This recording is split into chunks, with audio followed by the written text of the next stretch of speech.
vámonos a lo que nos acontece en el bloque en este momento, que es el arte. Ya está con nosotros Alberto Arceo, muy ad hoc con el tema que platicábamos hace rato de la creatividad. Nuestro licenciado en Historia del Arte, maestro en Arquitectura, curador independiente, para platicar de un señor que... Uno de los grandes. Está medio trulato.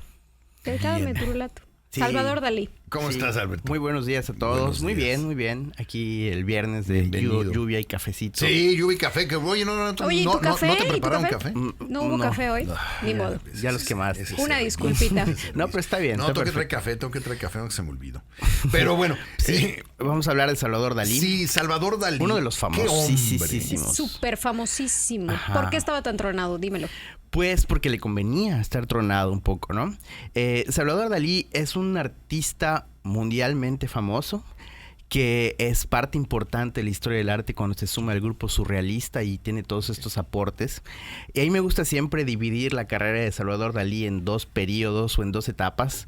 La primera, la que tiene que ver con estas pinturas que nosotros conocemos como la persistencia de la memoria, que es la más famosa, o el enigma de mi madre, o todas esas que hizo, ¿no? Y otra donde encuentra un área de oportunidad, que es precisamente venderse. Claro. Entonces toma esta idea del surrealismo, de lo excéntrico, de lo absurdo, para pues prácticamente crear una marca. Salía con un oso hormiguero a caminar en Barcelona, me parece, y unas cosas muy raras. Con un oso hormiguero con una cuerda. Pues mascotas raras. Muy raro. Pues tu amiga tenía un canguro. ¿Por qué juzgas a Salvador Dalí? Y bueno, y luego de esta parte como muy comercial, pues al final viene una parte como bufonesca. Digamos que él se convierte como una especie de caricatura de sí mismo, siempre en entrevistas así como muy grandilocuente y a la vez absurdo. Todo un personaje. Termina construyendo un personaje. Con Jacobo Zabludovsky allá en España es genial. Ojalá la pueda ver pues está en YouTube, le pone ahí Jacobo Zabludovsky y Salvador Dalí, es una cosa maravillosa. Sí, hay dos, ¿no? Una donde lo regaña. Le mete una regañada a Jacobo. Le pregunta algo así como... No, Salvador a Jacobo. Sí, le dice algo así como, ¿y tú qué prefieres?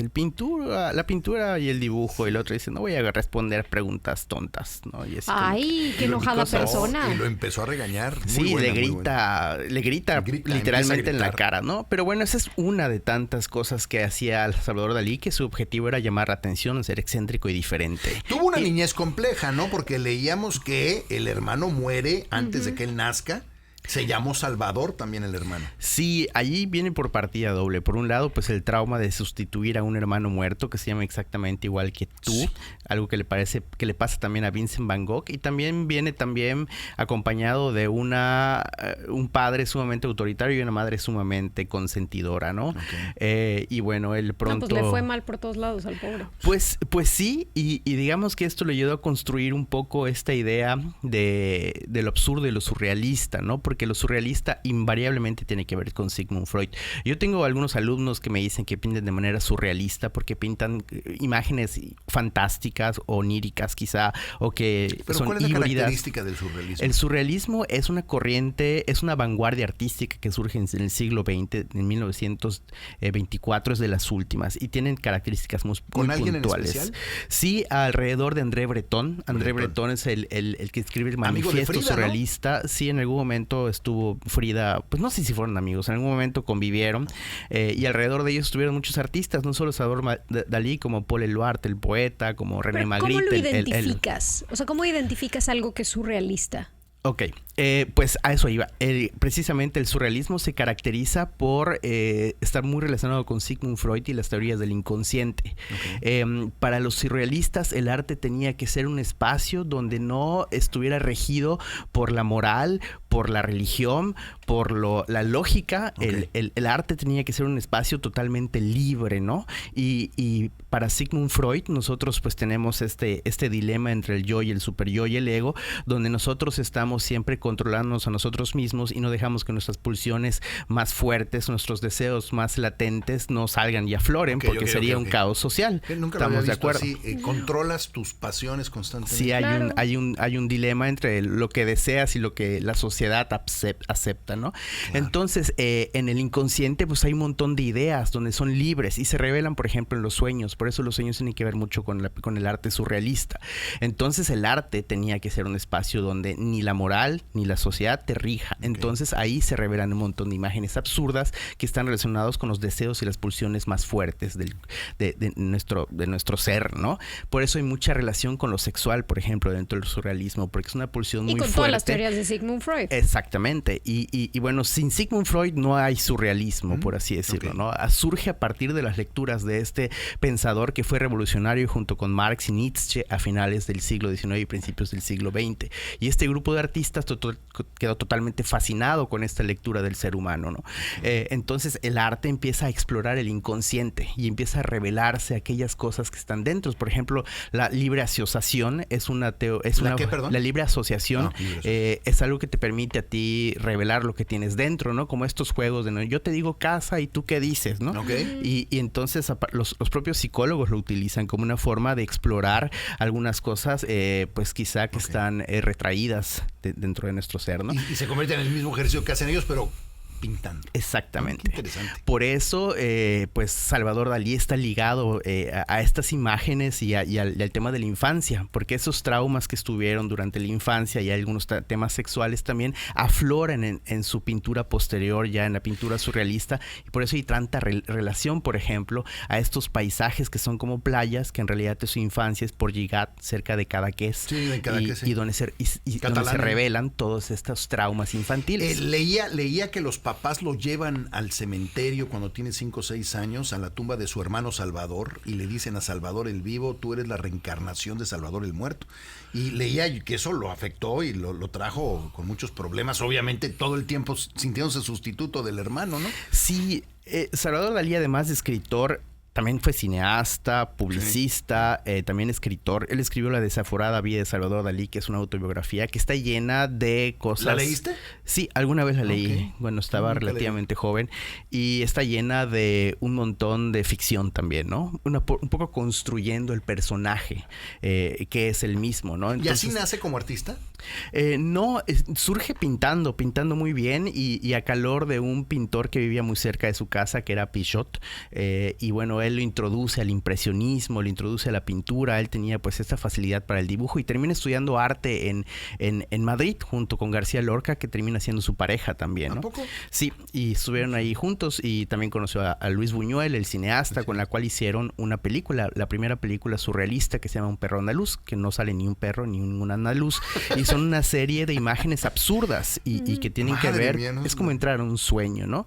Cuando sueñas, ¿cómo es? Estás en un absurdo. Cuarto, abres, sales a la playa, ves pero te lo crees, lo sientes, todo tiene sí. sentido, aunque es absurdo cuando lo ves de manera retrospectiva. Exactamente, pues la película así es la primera puesta en escena donde lo absurdo pues se materializa a través de un film, ¿no? Ahí en la pantalla estamos viendo precisamente algunas imágenes de este El perro andaluz. El perro andaluz y este personaje que está como vestido como de monja y tiene una caja que, bueno, ahorita van a ver que se cae y dentro de la caja sale como una especie de mano y toda la gente se pone alrededor y empiezan a tocarla y de la mano salen unas hormigas y bueno, es todo este guión sí, construido sueño, a través desde lo absurdo y con una fuerte pulsión sexual también. Todo el film está en YouTube, aunque no tiene ninguna escena explícita. Sí, claro. Sí está esa pulsión constantemente a través del símbolo, ¿no? El surrealismo hacía eso mucho y la parte interesante de Dalí también. Su pintura simboliza lo sexual de diferentes maneras, ¿no?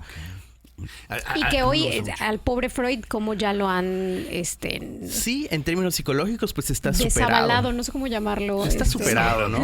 Pues hay muchos otros psicoanalistas que han llegado a ocupar su lugar. Lacan creo que fue el último, Jacques Lacan fue el último psicólogo que termina siendo como un paradigma, pero nadie puede negar la gran importancia que tuvo Sigmund Freud para repensar al ser humano en el siglo XX, ¿no? Yo acabo de ver una pintura, la de la última cena, que están metidos como en octaedro ahí de muy extraño, de Dalí. Tuve la oportunidad de verlo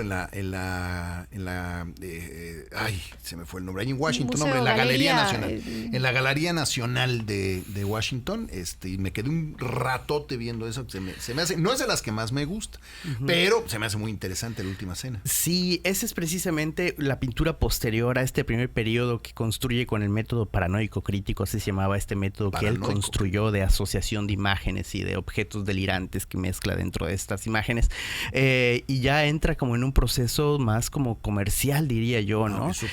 Y incluso hay artistas que trabajan con él, facturando por él dando algunos toques, como es, no hay que asustarse, ¿no? Paul Rubens, los grandes maestros del barroco. Y le daban 2-3 pinceladas y ya. Pues digamos que detallaban las cosas, ¿no? Pues todavía se hace eso.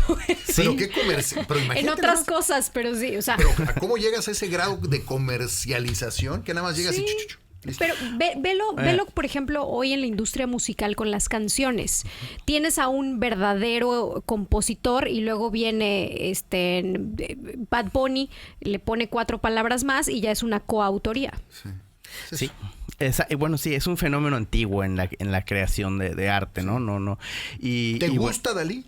Pues fíjate que Dalí fue una de las razones por las cuales me interesé en el arte al principio. Así de serio. Mi papá me regalaba, creo, 20 pesos ¿Qué por diría leer Freud un libro, al respecto de eso? Y luego Alberto? me lo cambió por escoger un libro. O sea, cuando leí un libro me daba 20 pesos. Luego me dijo, bueno, ya el siguiente tú lo escoges. Y me acuerdo que fui a la librería que está aquí en Paseo de Montejo y vi este libro de la biografía de él. ¿Ese fue el que escogiste? Sí, y lo abrí y me llamó un montón. Y en ese momento yo pensaba, Dalí es un genio, no manches, qué gran pintor, ¿cómo se le ocurrió? Y luego decía cosas de Freud.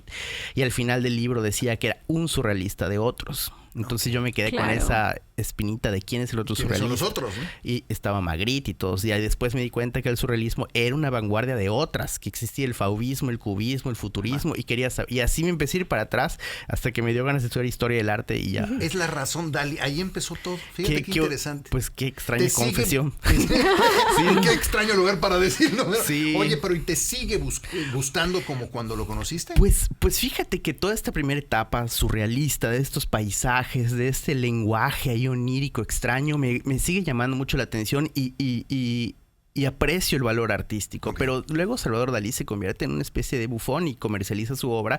Y bufón en el buen sentido, ¿no? Sí, es un personaje que se burla de sí mismo y ya es más lo excéntrico y vende. Y la idea es venderse a sí mismo, muy cercano al franquismo. ¿Tú sí crees que parte era un personaje? O sea, ¿le convenía ser ese personaje ahí medio excéntrico y como errático y demás? Totalmente. Hay un video muy famoso donde está viendo un espejo y él dice que Dalí es esotérico, así como decía, ¿no? Sí, y se cae el espejo, ¿no? Entonces paran la grabación, en teoría, pero siguen grabando. Entonces Dalí dice, ya tienen una gran joya ahí, porque ese espejo, yo lo estoy diciendo. Entonces deja de ser el personaje y se construye en el director de su propio personaje. Claro. Y luego ese espejo lo vamos a quebrar y lo vamos a verter. Entonces se termina haciendo al propio personaje. Pero déjame ponerme filosófica al respecto. No todos hacemos eso de una u otra forma. O sea, todos generamos un personaje que le mostramos al mundo y nadie es quien realmente aparenta ser, sí, tal cual. Pues es que eso es justamente... Te vuelves el director del propio personaje que quieres que la gente perciba.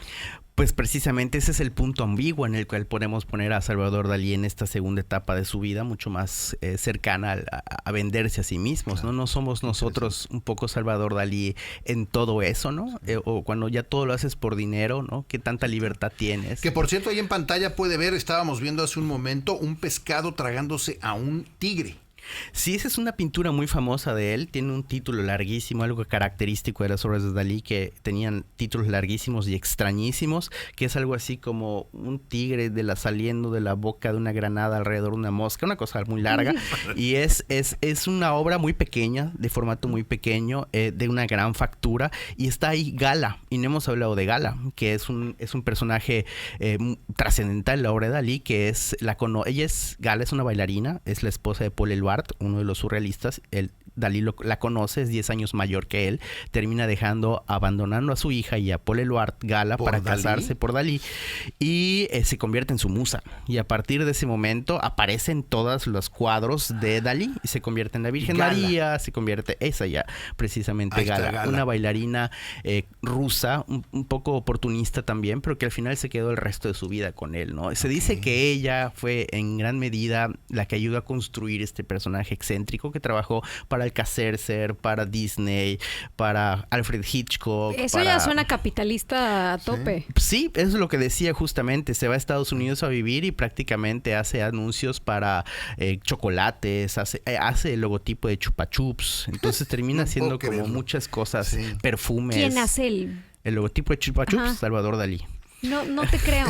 Te lo juro. No. De verdad. No sabía, ¿eh? Crea su propio museo en Figueres, donde él nace. Y bueno, tiene esta arquitectura extraña con huevos en la parte de arriba. No lo conozco, me muero de ganas de conocer. Debe ser una experiencia divertida. Sí. Qué buena historia. Sí, no, a mí me parece un personaje de verdad de los a mí me gusta más como personaje que lo que me pueden gustar los cuadros. El cuadro a mí que me gustaba mucho antes era el de los relojes derretidos, ¿no? ¿Cómo se llama? La persistencia de la memoria, que es de este periodo de 1931, 2 años después de que hizo esta película, que tenía pues sí una fuerte carga de crítica social contra la religión y contra la burguesía. Y ese cuadro, por ser el más famoso, tengo que preguntar, ¿a qué nos quiso decir ahí? Pues es está en el video del espejo. Ese es el video del espejo, precisamente, donde está viendo el espejo y se cae el espejo de repente y se asusta él un poco, ¿no? Y entra ya como sale de personaje y ahí está diciéndole lo que hay que hacer. Sí, exacto. Ahí está usted escuchando. Es Dalí el que está hablando. Le está hablando el director. Madre. Y bueno, la persistencia de la memoria, pues es ese paisaje que replica Porligat, donde él creció, donde se enarbolan todos sus traumas, por así decirlo. Y le encantaba a él la facilidad de los objetos. Muchas de sus pinturas de este periodo es derretidas, ¿no? Exactamente, porque para él la realidad así era, ¿no? Se podía derretir, no era muy consistente la realidad, era una propia narrativa que tú construías de las cosas, pero también lo flácido tenía que ver con lo que se podía comer, ¿no? En esta idea un poco freudiana de la etapa oral, de la fijación oral de la fijación oral y bueno, y el tiempo como algo que se derrite, y por muchas razones también tiene que ver algo muy importante. Él adquirió un museo que fue muy famoso y entonces así se construye un poco también. La Gioconda, le hemos platicado, es muy famosa, no es porque sea la obra más chida del Renacimiento en la historia del arte, sino porque hubo todo un proceso mediático detrás. Cuando se roba y aparecen todos los periódicos del mundo y todo. Última pregunta, porque nos tenemos que ir un corte. ¿Cuál es el cuadro, la pintura de Dalí que más te gusta? ¿Tienes alguna favorita? Tiene un nombre políticamente incorrecto, pero bueno, Di la versión radiable. Mejor digo otra porque no se me ocurre nada ahorita. O haz un pi y ya. Se llama El Gran Pi. Okay. Y hay una mano enorme. Ok. Bueno. Ya lo están buscando acá. Ya lo están buscando acá. Seguramente no es nada radiable. Pues no es que sea la que más me gusta, pero creo que es la que más, más emblemática de este periodo surrealista pictórico, muy interesante, donde revela este mundo inconsciente. Si tiene oportunidad, visite el YouTube, va a poder ver la entrevista, va a poder ver los cuadros que tenemos aquí en pantalla. Sí está bien freudiano esto, ¿eh? Sí, y la otra es, de verdad, trate de echarse la entrevista con Jacobo Zabludovsky, que hay dos, que es muy divertida. O, si no, vea precisamente a Dalí y el espejo que se cae, que también, nada más para que conozca un Dalí que ya estaba viejo en ese momento, pero... Hay un montón de videos excéntricos. Lo va a ver caminando con un oso hormiguero. Nueva York creo que era donde caminaba con el oso hormiguero en las calles. No, completamente loco. Haciendo una locura de esas, un día dan una conferencia dentro de estos trajes de buzo antiguos. No. La manguera que conecta el oxígeno se traba con la puerta y se empieza a ahogar de verdad. Así, hay varias cosas que sucedieron, de ese tipo. Si quiere ver el cuadro favorito de nuestro historiador, es este. Está en pantalla. Lo puede googlear como El Gran Salvador Dalí y solito Google le va a poner la palabra que hace falta. Es un autorretrato, por cierto. Ese que está ahí es la cara de Salvador Dalí. La nariz está sosteniendo el cuerpo. Ya. Y bueno, y hay varios símbolos sexuales del propio Salvador Dalí, como el león, el popo grillo, las hormigas. Madre. Bueno, podemos hacer una segunda parte de Dalí. Y vamos desencriptando el cuadro. Bueno. Sí. Ahí lo tiene, pues, Alberto, como siempre, muchas gracias. Gracias a ustedes. Bueno, ahí lo tiene Alberto Arceo, como siempre, Arceo Alberto en Instagram, en Facebook lo encuentra como Alberto Arceo. Nos vamos a un corte.